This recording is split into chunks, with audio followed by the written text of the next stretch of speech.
G'day, I'm Ben. And I'm Oscar from True Blue Touring. Just updating you on the first leg of our Cape York adventure.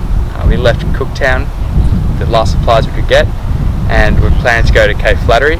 However, on the way there we realised that alcohol restrictions were a fair bit stricter than we thought, so we decided to aim for the Stark River. We got to the Stark River at night. Having said that though, it looks like a very nice spot. It's a bit busy at this time of the year, but it is free and it's right on the river and perfect place to launch a boat. So from there the plan was to head towards Bathurst Head in the Princess Charlotte Bay area.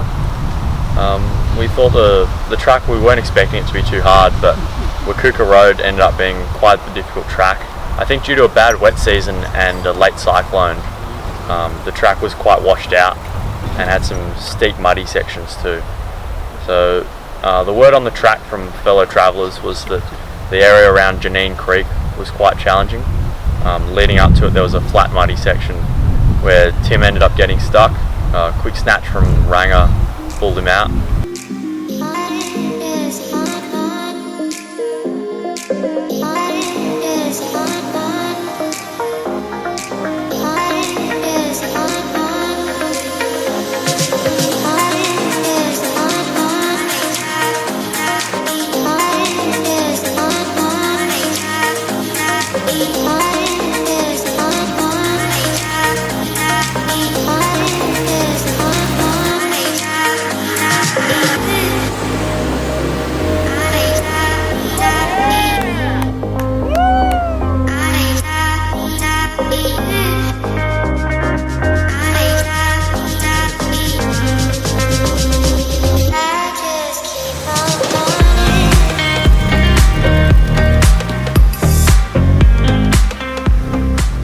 Then we crossed the Janine River, and on the other side of that there was a really steep muddy section which we all needed to winch up except for the mighty 40 series, which surprised us all and got our first go. The track ended up taking 2 days, and at the first campsite after crossing the Janine River we realised that Christian's tray on his Hilux was actually leaning to one side quite a lot. Looked at his tray a bit further and all the tray mounts were bent, so we had to jack up the tray, take a mount off one by one, put in the vice in the back of the 40, straighten it out. We reinforced the main ones that were pretty bad with some awning brackets that Angus happened to have with him. We put them back on, and then to further spread the load we cut a log down actually and put that between the tray and the chassis just to give it a bit more support, and ratchet strapped it all down. So the next day we had a few more obstacles, a lot more washouts, really eroded sections. One in particular, there was a bit of an awkward tree root which Angus got his mudguard caught up on, and since the fuel filler is attached to the mudguard on his car, it actually ripped off the tank, and so we had to fix this immediately. So we cleaned it right out and put it back on, and then just cable tied it up. Once we reached the turn off to Bathurst Heads, the Hilux and the 80 series continued on and then turned down to Cooktown to address the tray issue. Yes. The 3 remaining cars continued through to Bathurst Head, and the track was going quite well until we came across a really bogged 200 series, and we made a friend for life in Peter from Tasmania. So Angus was on the snatch, pulled him back out of this mud hole. From there he found a track around it. The 3 of us wanted to have a go, so we second low and had a bit of a crack. Me and Angus both got stuck. A little winch and a snatch, we were out, and then once again the 40 surprised us all and managed to drive it in one go.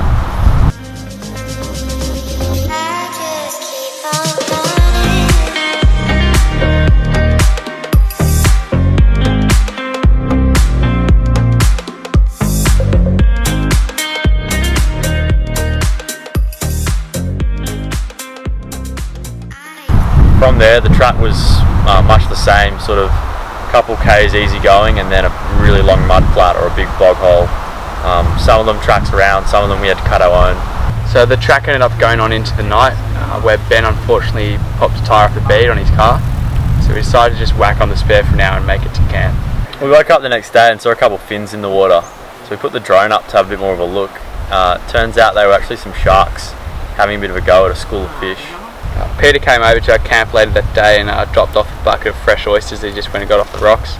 So we cooked them up and had a bit of a feast that night. We went fishing the next few days there, and WARDY was the only one who actually managed to catch anything. It was a decent sized barra, however we weren't sure on the size limit of it, so we threw it back.